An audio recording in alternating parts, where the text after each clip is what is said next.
युद्ध में सबको घाटा नहीं होता।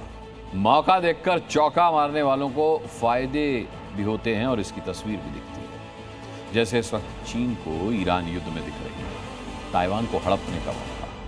चीन के लड़ाकू विमान ताइवान के एयर जोन में घुसकर उसे डरा रहे हैं। हालांकि ये पहली बार नहीं हो रहा है, लेकिन ताइवान का मददगार अमेरिका जिस तरह से ईरान युद्ध में फंसा हुआ है, चीन को लगता है कि यही वक्त है जब वो ताइवान को खुद में मिला ले।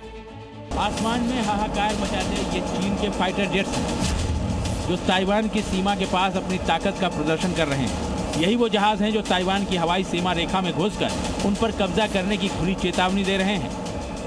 चीन के इन्हीं जहाजों को देखकर लग रहा है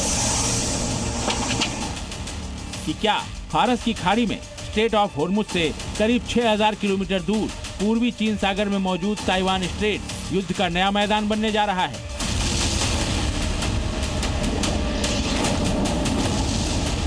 क्या ईरान इजराइल अमेरिका महायुद्ध के बीच शी जिनपिंग ने प्लान ताइवान को एक्टिवेट कर दिया है?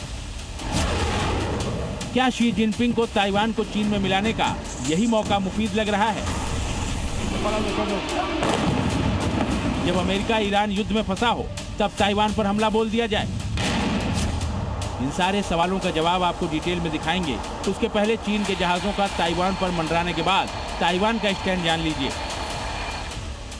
ताइवान का कहना है कि चीन लगातार ग्रे जोन रणनीति अपनाकर दबाव बना रहा है। इस रणनीति में बार बार सैन्य विमान भेजना, नौसैनिक गश्त बढ़ाना, एयर डिफेंस जोन में घुसपैठ करना शामिल है, ताकि बिना सीधे युद्ध के ताइवान की सैन्य क्षमता और मनोबल पर दबाव बनाया जा सके।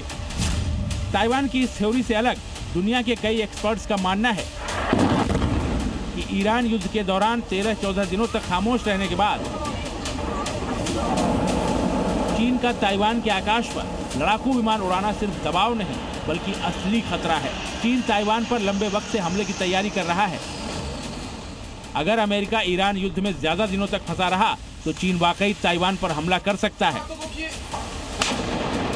यहाँ ये समझना भी बेहद जरूरी है कि सिर्फ चीन ही ताइवान को हड़पने की तैयारी नहीं कर रहा, बल्कि उत्तर कोरिया भी जापान और साउथ कोरिया को धमका रहा है। इसके पीछे शी जिनपिंग और तानाशाह किम जोंग उन की सोची समझी चाल हो सकती है। ईरान और उत्तर कोरिया बहुत पुराने दोस्त हैं, तो एक तो थ्योरी ये है कि चीन ताइवान को टारगेट कर और उत्तर कोरिया जापान और साउथ कोरिया को टारगेट कर अमेरिका पर जंग खत्म करने का प्रॉक्सी प्रेशर यानी अप्रत्यक्ष रूप से दबाव डाल रहे हैं। और दूसरी थ्योरी ये है कि अमेरिका के जंग में फंसे होने के चलते चीन और उत्तर कोरिया दोनों ताइवान और साउथ कोरिया पर हमला कर सकते हैं। क्या है शी जिनपिंग और किम जोंग उन की रणनीति, ये क्लियर नहीं है, लेकिन जो जमीन पर दिख रहा है वो वाकई डराने वाला है और ट्रंप के लिए चेतावनी भी है।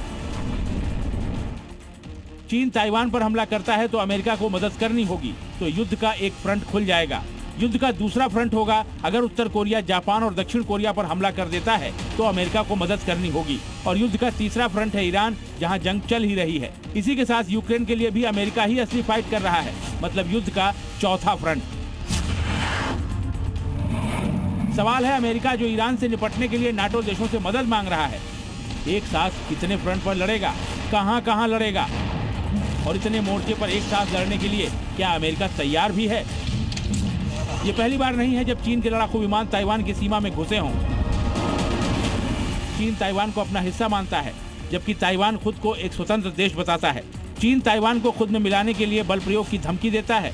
ताइवान चीन की धमकी के खिलाफ जंग लड़ने की बात करता है। ईरान युद्ध में अमेरिका की सैन्य शक्ति और संसाधन मिडिल ईस्ट में फंसे हुए हैं